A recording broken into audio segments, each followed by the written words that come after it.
L'érosion des berges, la perte de qualité des écosystèmes aquatiques, la propagation des espèces exotiques envahissantes par les plaisanciers dans les lacs.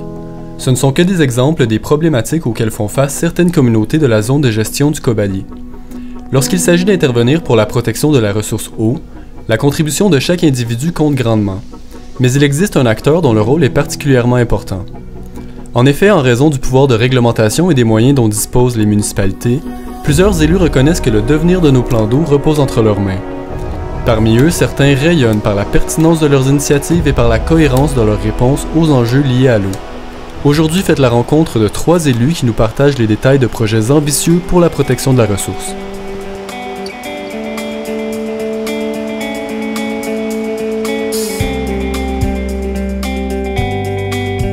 Je m'appelle Gabrielle Brisebois, je suis conseillère municipale depuis 2 ans à la ville de Mont-Laurier. La ville de Mont-Laurier, c'est une municipalité qui est située dans les Hautes-Laurentides, un endroit qui contient de multiples lacs et rivières. On est la ville-centre, donc on fournit l'ensemble des services pour les municipalités envoisinantes.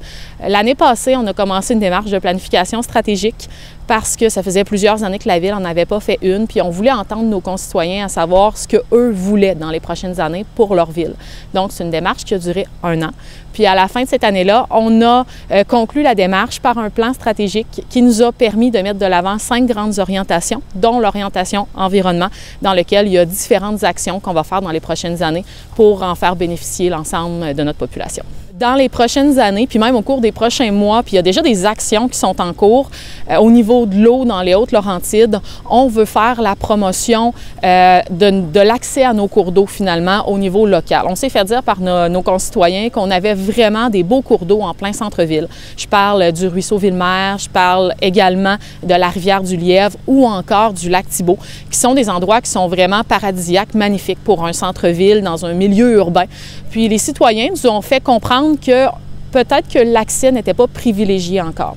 À première vue, ça semble étrange comme mesure pour valoriser les cours d'eau d'un point de vue environnemental, mais on sait que la meilleure manière pour protéger un endroit qui est vital pour une population, c'est d'y donner accès puis d'en faire la promotion. Ça permet aux gens d'avoir un sentiment d'appartenance face à cet objet-là. Donc, si on redonne accès à nos concitoyens à la rivière du Lièvre, on sait qu'ils vont vouloir la protéger puis la mettre eux-mêmes en valeur. Même chose pour le lac Thibault, le ruisseau Lantier.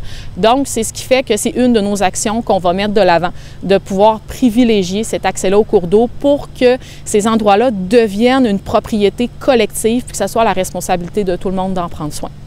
Une autre action qu'on met de l'avant, c'est on a un ruisseau qui s'appelle le ruisseau Lantier qui se jette dans le lac des Îles. Le lac des Îles est en co-territorialité entre la municipalité de Saint-Aimé-du-Lac-des-Îles et Mont-Laurier, mais on sait que le ruisseau Lantier, c'est un ruisseau qui amène beaucoup de sédiments, de polluants, parce que c'est un ruisseau qui est agricole. Donc, nos techniciens en aménagement du territoire vont aller faire un tour, vont aller voir l'ensemble des propriétaires de terrains agricoles de chaque côté du ruisseau Lantier.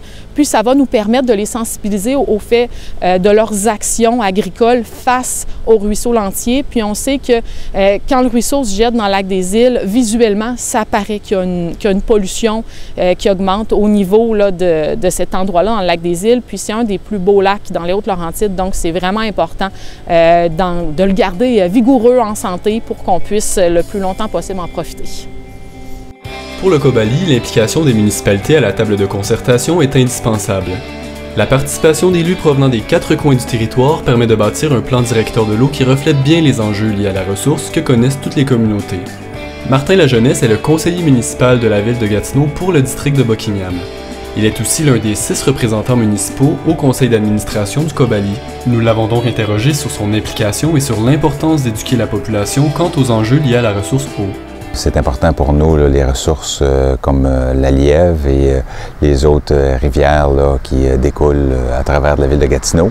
Pour moi, c'est important que la ville de Gatineau soit toujours impliquée à participer avec le Cobali pour le maintien de la rivière de la Lièvre. Sur les prélèvements, il y a les ruisseaux, le ruisseau Pagé et quand on pense au développement dans le secteur Buckingham et les surverses. Alors, le Cobali est un excellent partenaire pour la gestion des eaux. C'est important que les gens s'impliquent juste avec la lecture, avec la sensibilisation. Quand on est riverain d'une rivière ou d'un cours d'eau, l'importance de chérir les ressources qu'on a. Une autre municipalité qui participe activement à la gestion intégrée de l'eau est celle de Val-des-Bois.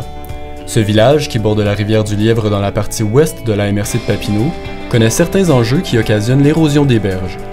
Les élus, qui reconnaissent l'importance de l'accessibilité à l'eau, s'impliquent activement dans des activités de sensibilisation pour que s'améliorent les pratiques de navigation.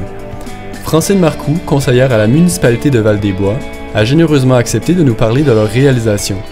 Notre principale force ici, c'est le tourisme, en fait, parce qu'on a plusieurs campings. On a 4 campings, en fait.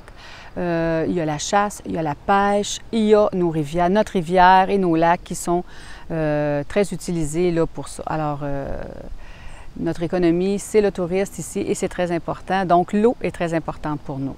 En fait, on a eu plusieurs projets, de petits projets. Là, on en a un plus important qui est le lavage de bateaux. On a reçu une subvention de 15 000 $ du gouvernement provincial pour l'achat d'une machine qui va pouvoir nettoyer les bateaux avant l'entrée dans les lacs et les rivières. Donc, c'est tout nouveau. On prépare tout ça pour le printemps prochain. On est en train d'élaborer un plan d'action, comment on va faire ça, où est-ce qu'on va installer tout ça. Et ça devrait être en place là, pour le printemps prochain. Ici, cet été, au niveau de la patrouille nautique, on a instauré une patrouille nautique pour nous permettre de sensibiliser les gens à l'eau. On demande aux bateaux de ne pas être trop proches des rives pour pas que les rives s'en aillent là, à la dérive, justement. C'est très important. On demande aux gens de baisser leur vitesse, de permettre aux canots, aux kayaks de se promener. Donc, c'est toutes des choses que la municipalité met en œuvre pour protéger notre eau, autant sur les lacs, autant sur les rivières. Les deux sont importants. Puis ce qui est important aussi, je trouve, c'est les associations de propriétaires de lacs et de rivières qui viennent nous aider. Parce que, bon, la municipalité a des moyens, mais qui ne sont pas toujours très grands. Donc, en ayant les citoyens de ces lacs-là, de ces rivières-là, qui forment une association, viennent nous aider, ça, c'est vraiment bienvenu.